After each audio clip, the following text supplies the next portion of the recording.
committee documents are uploaded. You can find them on your legislative website. If you go to our committee and the committee documents, the testimony, you'll find them there.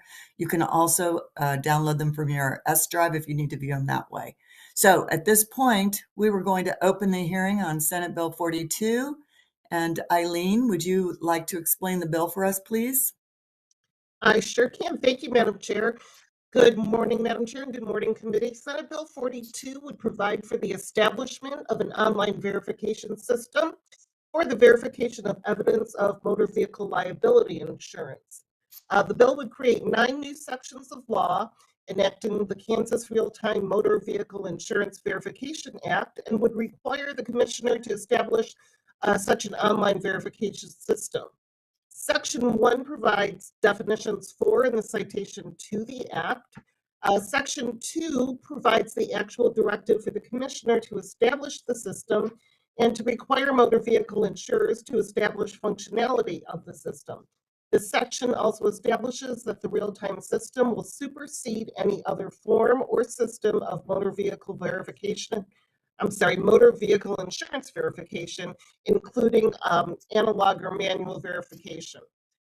Section 3 describes the system requirements and states that the system be used for verification of motor vehicle liability insurance and shall be accessible to authorized personnel of the Kansas Insurance Department, the Department of Revenue Division of Vehicles, the courts, law enforcement, and any other entities authorized by state or federal privacy laws.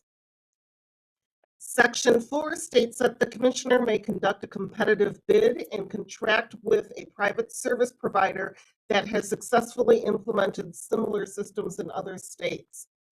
Section 5 provides that the Kansas Insurance Department will provide the funding for the implementation, online maintenance, and enhancement of the system from the Insurance Department's Regulation Service Fund.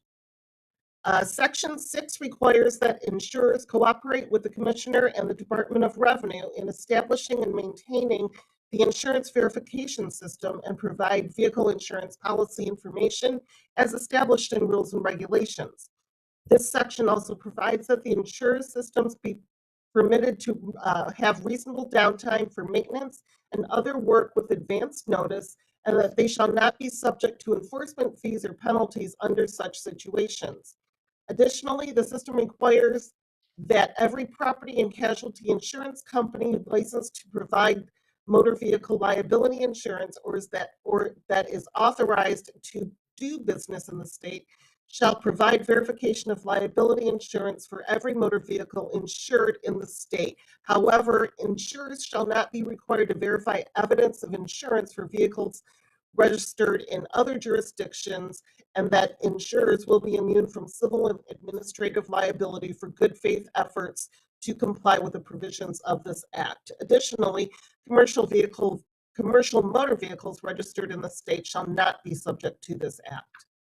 Section 7 would allow the commissioner to establish an alternative method for verifying motor vehicle liability insurance for insurers that insure fewer than 1,000 vehicles in the state. Section 8 would make all information and data provided by the insurance companies to the verification system and all reports, responses, and other information generated for use by the system would be confidential and privileged and not subject to the Kansas Open Records Act. Section 9 would require that the system be fully operational by July 1, 2026. And Section 10 amends KSA 8-173, which is the transportation statute relating to the verification of insurance. And here, the statute has been updated to reflect the establishment of the new verification system and would strike the statement that online or electronic verification systems already in effect would satisfy the requirements of the statute. And with that, Madam Chair, I can stand for questions. Thank you, Eileen. Committee, do you have any questions of our revisor?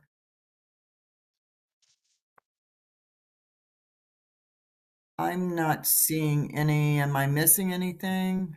Madam Chairman, I might have a question. Can you hear me? Thank you, yes, thank you, Senator Fagg. I can. Thank you. Go ahead. Thank you, Eileen. Thank you for your presentation. When we're talking about the third party, Will they have a bid process for that third party, or is there just one organization that does that? Just wondered what the cost was and that kind of thing and how they do that. Well, Section 4 of the bill stipulates that there would be a competitive bid process. And I'm sure someone from the department can talk about how that would be conducted. Thank you.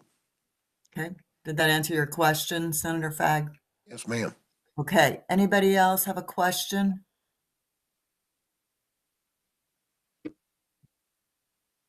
All right, if I've missed anyone, just chime in. We'll do our best to accommodate everyone. So Eileen, thank you so much. Let's begin with our oral proponent testimony. We'll begin with Mandy Rowe, Chief of Staff, Kansas Department of Insurance. Mandy, I know you're on. I saw you. Good morning. Can everybody hear me? All Perfect. good. Perfect. Madam Chair, members of the committee, thank you for the opportunity to testify today in support of Senate Bill 42. My name is Mandy Rowe. I am the Chief of Staff of the Kansas Department of Insurance. I am also a proud resident of the 20th Senate District, where we are in fact having a snow day, so I will apologize in advance if I am somehow interrupted by little people coming to get snacks or something else. But Senate Bill 42 creates the framework that would allow the Department of Insurance to establish a real-time insurance verification system. This bill would require insurance companies to report their books of auto insurance business to the state's new verification system, which would then be cross-referenced with the VIN numbers of registered vehicles in the state of Kansas. KSA 40-3104 requires every registered vehicle in the state of Kansas to have liability or every vehicle to have minimum coverage limits, which includes liability coverage and personal injury protection. Notwithstanding this, there are roughly 8% that we're aware of, if not more, of the 2.5 million vehicles in the state of Kansas that are uninsured. The department actually conducted a data call, which is where we reach out to insurance companies and ask them questions. And during the calendar years of 2021 and 2022, insurers that write auto insurance in Kansas paid over $51 million in claims related to uninsured motorists. Those claims are directly related to prospective premium rates. In addition, you'll have Kansans who see out-of-pocket expenses because when you're hit by an uninsured motorist, you're subject to your own deductible and your own policy limits. The department began conversations probably last May with the IICMVA, which is the Insurance Industry Committee on Motor Vehicle Administration. They had developed a model law on insurance verification systems. That model has been utilized in many of the 20 states who have now implemented real-time insurance verification systems. And many of those states who have implemented the systems have seen a reduction in their uninsured motorist rates by about half, including our neighbors in Arkansas and Oklahoma. The department views this as a tool for both law enforcement, the judicial branch, the Department of Revenue, county treasurers, those that are required to verify insurance. I would note this bill does not change the current penalties for driving without insurance, which include a fine and possible jail time, as well as administrative penalties that are issued by the Department of Revenue. I would like to note a couple of things. One, I know you're probably all going, well, when I get pulled over, I have to show proof of insurance. And for many of you, you have a little something in your glove box next to that pile of napkins that everybody keeps in there. And that keeps your insurance information as well as your registration.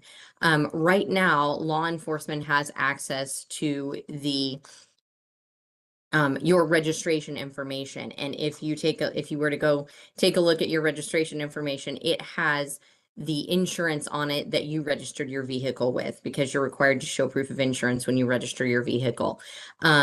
When you show that to law enforcement, or when they have access to that, they do not currently have a way of knowing if that insurance is still in force. So you could show them a card that you got when you paid for your insurance and registered your vehicle, but perhaps, and we find this a lot in our insurance anti-fraud division, is that people will go and pay for that insurance, register their vehicle, and then never pay the monthly premium for that insurance again, yet they still have their card that shows they have insurance, even though they don't really have insurance.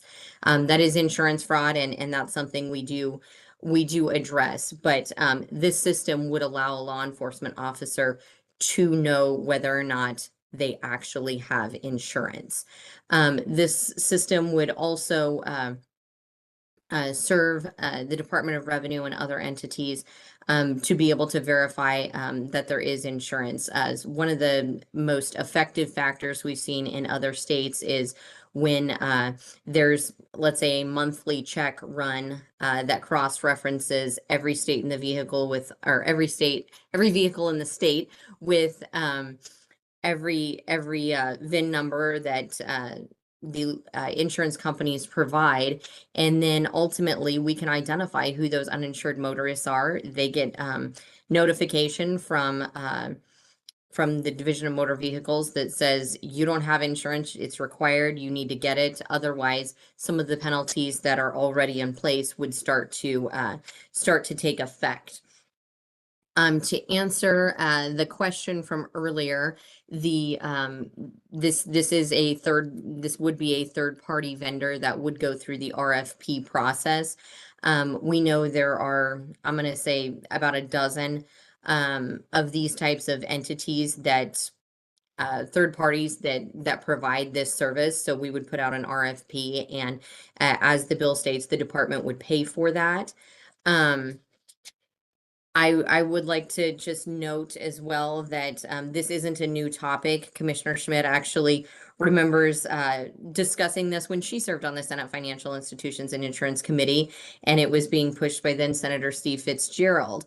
I think one of the hangups at that time was that the insurance industry did not want to report those books of business. And I'm going to say largely because the technology didn't exist to make sure that wasn't overly burdensome for them.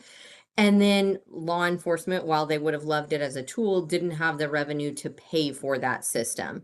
If you sit on the Ways and Means Committee, you know the Department of Insurance has a healthy ending balance, and we've made great strides to reduce the revenue coming into the department.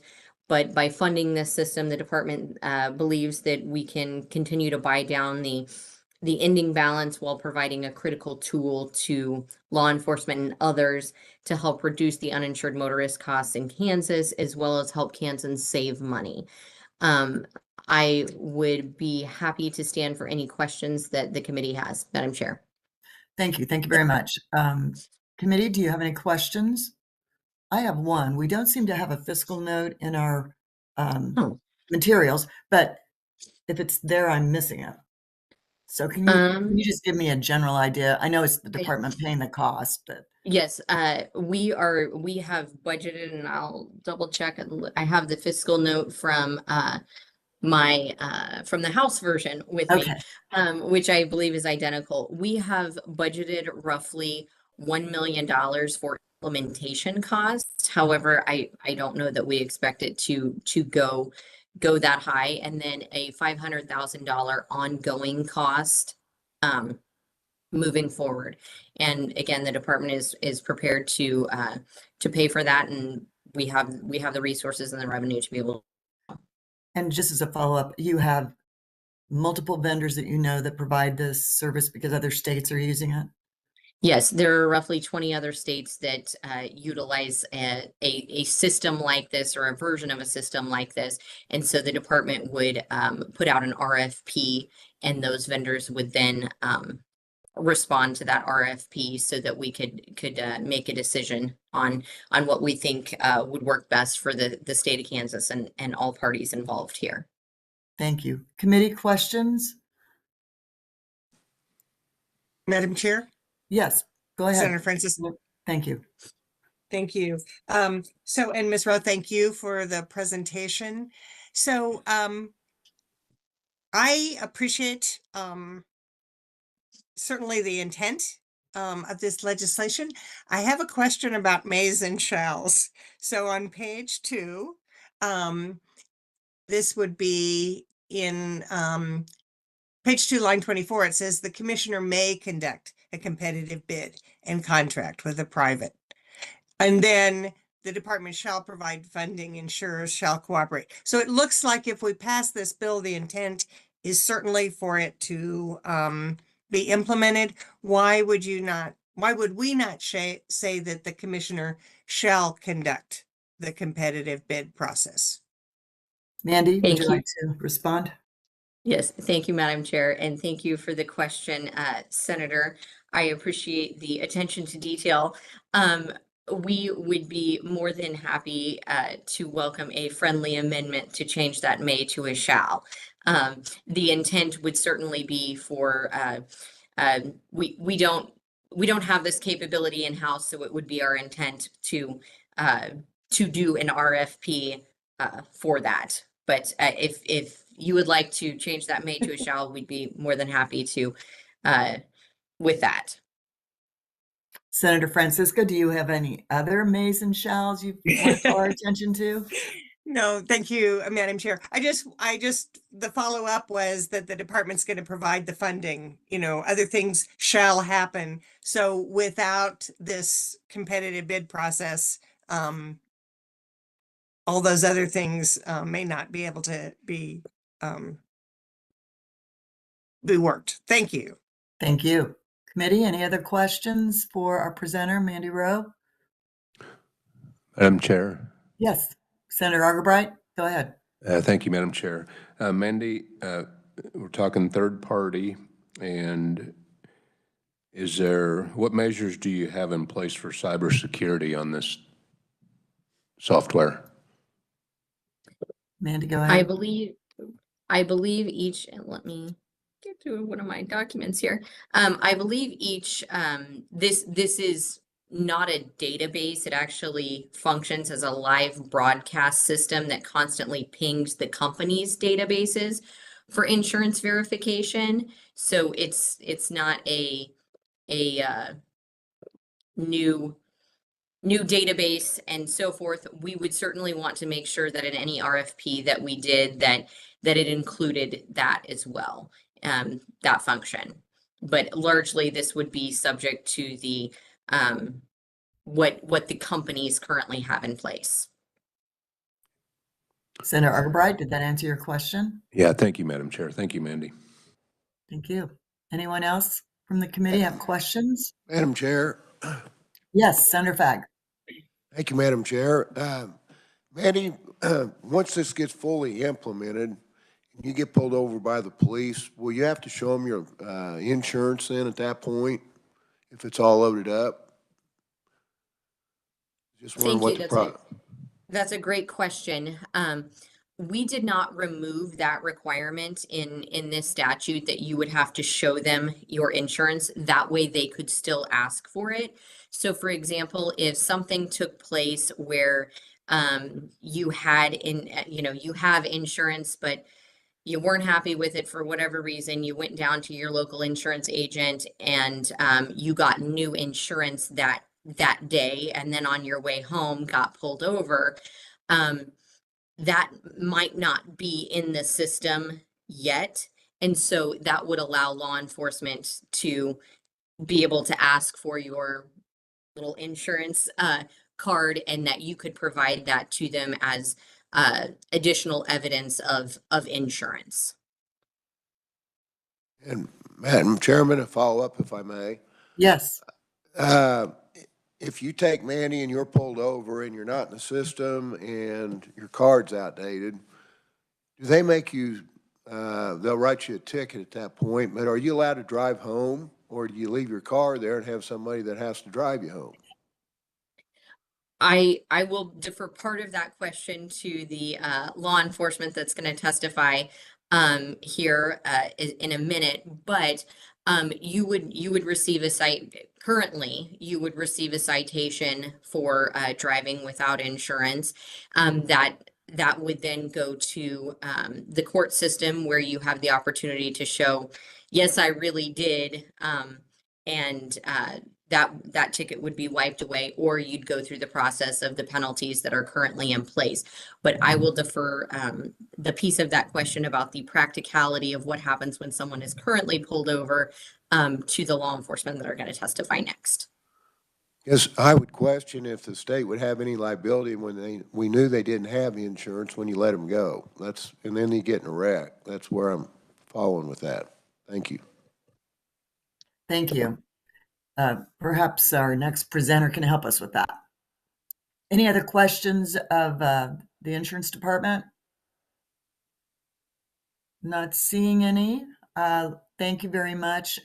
We will next hear from Ed Klump, Kansas Association of Police Chiefs, Sheriffs, and Kansas Police Officers. Ed, are you available? I am. Very Thanks, good. Matt. Go ahead. I am Ed Klump and here representing the 3 law enforcement associations, the chair listed. We are supporters of this bill. Give you a little background. Over the past about 10 years, I've been involved in at least 2 other working groups looking into this concept of a real-time ability to check verification of motor vehicle liability insurance. And we just never were quite there to get it pulled off the ground. There's now enough states that have done this. The system is pretty well established. It works. Most insurance companies are already engaging in it, so it's not something new they have to create. And we look forward to having this. I think it's important that, and it answers one of Senator Fagg's questions, to kind of go through what happens today from a law enforcement perspective when we stop a vehicle or a vehicle's involved in an accident. And we request to see the insurance information. And if they have that with them, that is generally taken at face value unless we have reason to suspect otherwise. And then there's a process we follow, I'll go through here in a minute, that we can submit it for verification, but it's a very clunky process, and a lot of people fall through the cracks on it that should be cited that don't get cited. Senator Fagg mentioned, would they still have to provide their proof of insurance? I would suggest that is a good idea to continue, at least initially. But one of the main reasons I say that isn't for a law enforcement purpose, as it is that many times when people have minor fender benders, they do not call the police and report it. They're not required to unless there's an injury or damages above a certain level. And so there's an information exchange between drivers, and it's very important that they have that insurance information with them so they can share that with the other people involved in the accident. And it's not just minor accidents under a certain dollar value. Take situations like we're in today. And we do a lot of walk-in reporting on accidents because we don't have the manpower to respond to every little fender bender where there's no injury. It's the same thing there. There's that exchange of information. I think it's still helpful to law enforcement, at least initially, to be able to obtain that verification on a car stop or an accident. And we have a process to deal with that when they don't, where there's no fine paid or anything, if they in fact had insurance. Maybe once we see how the system works and exactly what information we get and how quickly we can get that response, that maybe we could relax that. But I think going into it initially, we'd want to keep that. So here's the clunky process.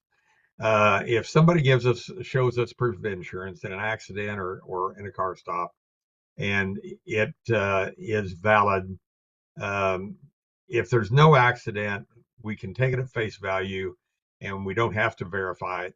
And many times there's going to be people that are showing us a policy document that has lapsed because they didn't pay their monthly payment or something like that, and we won't know that. If it's in an accident, we initiate that verification process regardless, because now we know there's going to be a claim, and we want to make sure that they had the proper insurance to help protect the other drivers involved in the accident. That process involves submitting that information to, I believe it goes to motor vehicle, and they then submit that to the insurance companies for verification. The verification, their insurance companies can check the verification. I've always had suspicions that some of them don't. They just ignore the request. But if the insurance company then says that insurance policy is not valid, then they report that back to motor vehicle. Motor vehicle reports that back to our agency gives it back to the officer. Every place there is a step where it can get lost in the process. So if at any point we determine that we do not have valid proof of insurance, then a ticket can be issued for no proof of insurance. The law, current law, and it doesn't change with this bill, provides that if in fact the person had valid insurance, they can take proof of that to the court, and the court must dismiss the charge without any fines or penalties or court costs. And that's a process that is undertaken. And so it's a clunky process. There's a lot of people inconvenienced because they simply can't find their insurance card in their car. I would venture to guess that there's at least one person on this call that probably couldn't find it in their car right now if they were asked to. And this verification process, we would avoid that whole process. We wouldn't have to issue them the citation. They wouldn't have to take time off to go to court, prove that they had insurance and all that stuff. So there's that saving factor for those that legitimately do have insurance, just don't have the proof with them. But the more important thing is, from the information we've been given, the states that have initiated this type of process have significantly reduced their uninsured motorists. And Mandy talked about the costs to our citizens of Kansas from uninsured motorists. And if we can reduce that, we're going to reduce it by more than what this system costs to operate for our citizens. So we strongly believe in this. We strongly support it. I think with that, I'll just stay in for questions. Thank you, Ed. Committee, do you have any questions of our presenter, Ed Klump? Madam Chairman. Yes, Senator Fack. Thank you, Madam Chairman. Ed, thank you for your presentation there. I'm still kind of lost on the idea of when the person stopped. Let's go to they have a wreck first. So you're in a wreck and you're going to exchange information, and the guy doesn't have any information that's current at that point. I guess you just take that information and take it to your insurance company. That's question one. Question two, I'm still kind of lost. If the guy has no insurance when he stopped, do you just let him go and then he shows up in court, and during that period of time they have no insurance? I just, once it's identified, you would think that that would be an issue, that you wouldn't let a person drive the car. So you might reflect on that a little bit. Sure. And I apologize, Senator Fagg, because I had a little note here to talk about that, and I kind of skipped over it. But the issue of whether or not we allow them to drive, I think, is a agency policy issue at the current time. I think there may be some agencies that say, okay, you've got to park that car. What we would not want to do is have a requirement we have to impound the car. We don't have the impound space for that, and it consumes a lot of time, and it becomes very costly for the driver if in fact they have insurance, that they're never going to get reimbursed for those costs. I think the best we can do, and we kind of do that with suspended driver's license as well. We'll cite them for that. We will tell them they cannot continue to drive. You have to park the car. If the car is in the street, we'll offer to park it for them, lock it up. We'll offer to call somebody to come get them. All those things that we typically do.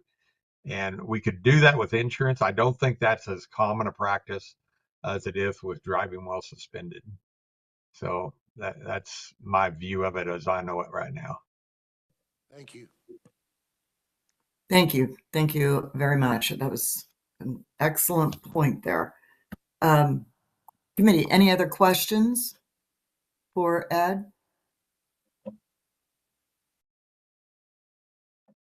Okay, I'm not seeing any. This is Beverly? Senator Beverly, Yes. yes. Hi. Okay. Yes. Hi, Senator Gossage. Sorry. Go ahead. No, that's perfectly fine. Ed, we've kept you busy today. Ed testified Yeah, on I two wasn't bills around in for my that. committee. Two bills in my committee from the 8:30 committee meeting this morning. This is a very interesting concept for me, and I also find it intriguing that we don't have any of the property casualty insurance companies that have weighed in on this bill. So I'm wondering, and maybe this would have been a better question for the earlier conferee, but it sounds like we have nothing in place for the police if they can make immediate determination that the driver is not insured as to where they go from there. So there would have to be some policy built around that. Is that correct, Ed?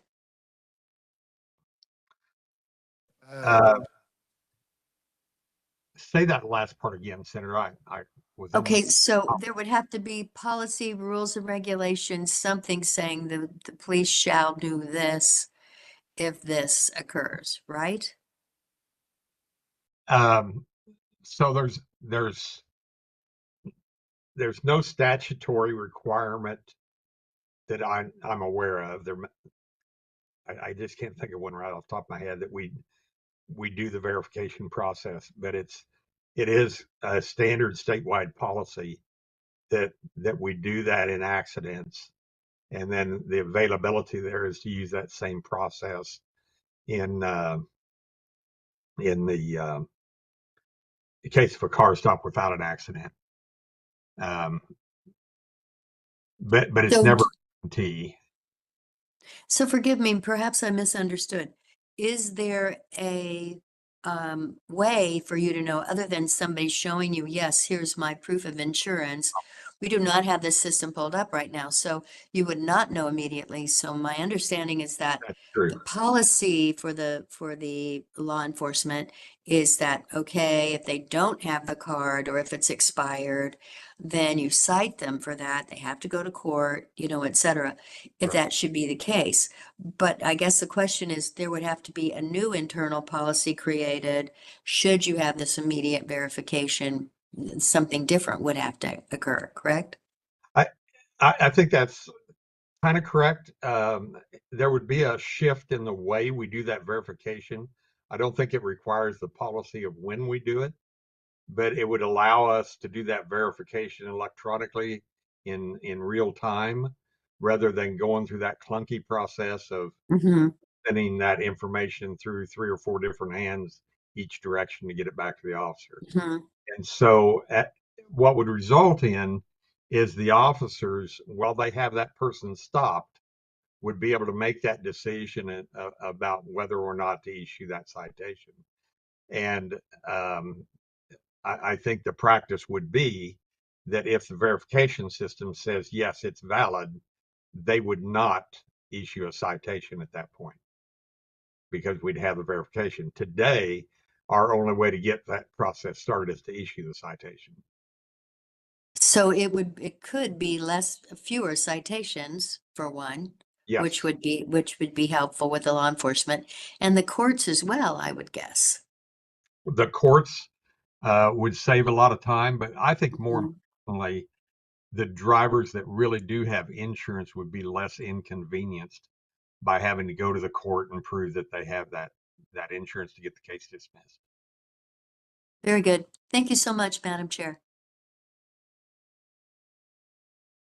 Thank you, Senator.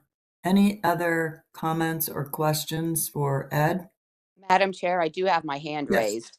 Oh, I'm sorry. I saw Senator Gossage. You're Oh, a W. You're so far down my list. I'm sorry. I see it now. Go that's all ahead, right, Senator Madam Warren. Chair. Totally fine. Thank you for the opportunity to ask a couple of questions. And thank you, Ed, for your presentation and testimony today.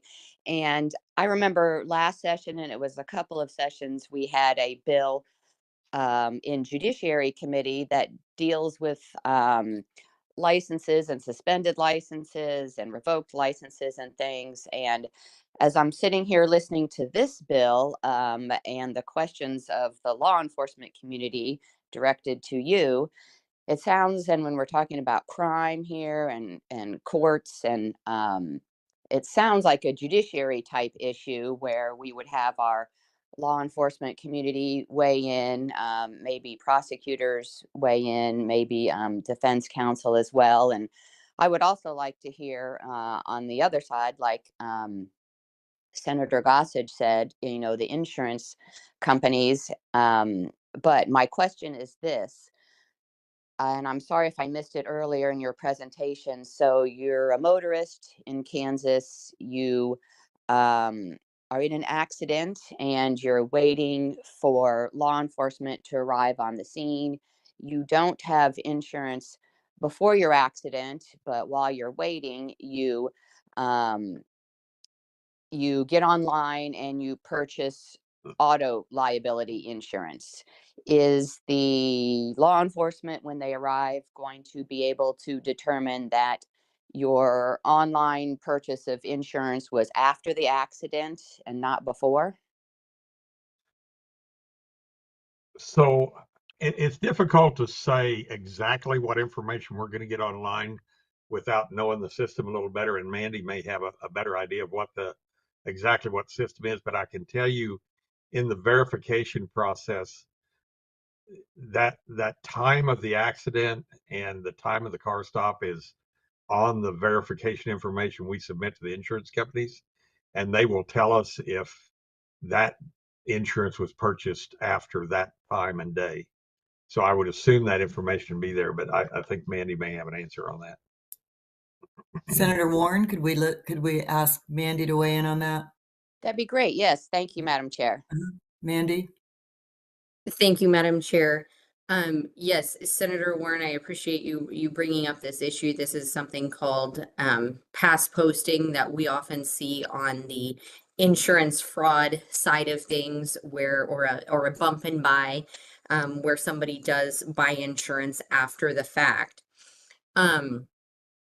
Again, without the specific logistics of the program and how quickly things work, we would definitely law enforcement, when they got to the scene of an accident, would if somebody held up their phone and said, you know, this is my insurance, and they would obviously be able to run that through the system. If that system had not yet been updated, it would show they didn't have insurance, and they could then cite them for not having insurance.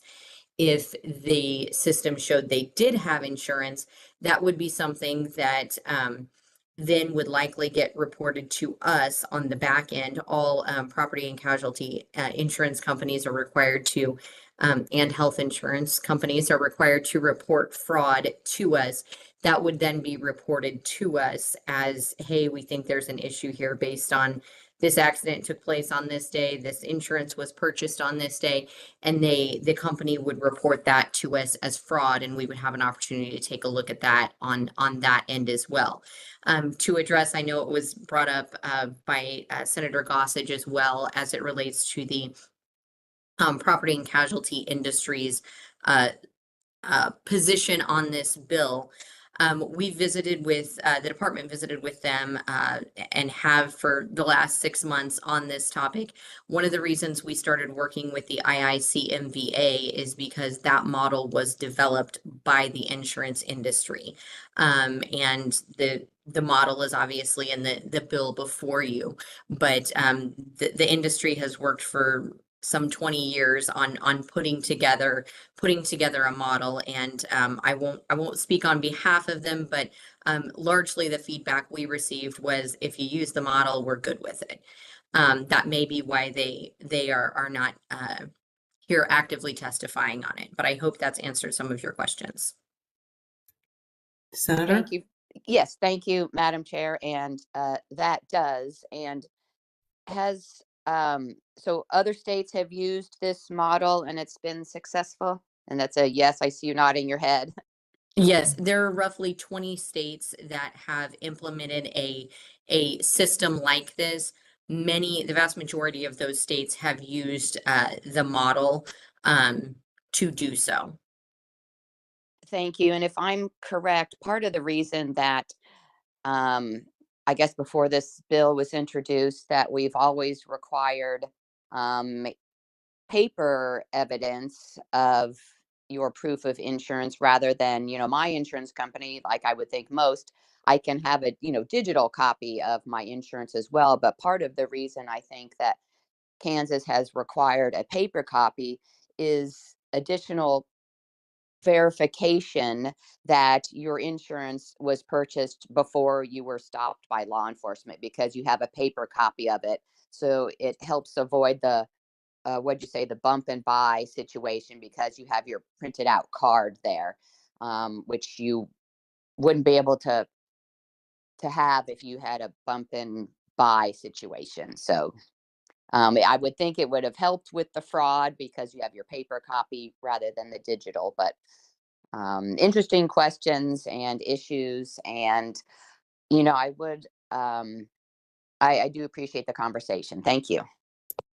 Thank you, Senator. I would also weigh in with some information. I did receive a text that the property and casualty insurers are neutral on this because it has been implemented in 20 other states. They have no issue with this model as long as the language that is in the bill remains in the bill. So hopefully that helps. Committee, any other questions for either Ed Klump or Mandy Rowe? I'm looking down my list now. I'm going Madam- from W up. Madam- Yes, go ahead. It's Senator Gossage. Just Yes. wanted to say thank you for the clarification, Mandy. And also I received a similar text, Good. Madam Chair. Great. I just want to mention that in our state, 15 to 16%, even though it's required, of drivers do not have insurance. And I think this would really help with that. If they knew, there would be an immediate verification. And so I can't imagine that the property casualty people wouldn't think that would be a very good idea, as well as other drivers. I don't know if any of you have ever been, but I was hit by an uninsured person. And that can be very troubling when you're just like, okay, well, it was their fault, but I don't have anybody that I can fall upon that's going to help pay for what happened to my vehicle. And so the more people that are insured, the safer it is for all the drivers. So I feel very good about this bill. Thank you. Thank you very much. Committee, we have written proponent testimony. If you can access it, it's from the Superintendent of the Highway Patrol, Colonel Eric Smith. I don't have a record of any opponents, and the one neutral that we mentioned was the property and casualty insurance folks. If there are no other comments or questions, and I'm looking for hands, or chime in if you have something. If not, I'm going to close the hearing on Senate Bill 42. Thank you very much for being here today virtually. Our next meeting committee is on February 17th. We will be working 3 bills. This one, which is Senate Bill 42, Senate Bill 121, and Senate Bill 139. So thank you very much. We're going to leave this WebEx now. Thank you.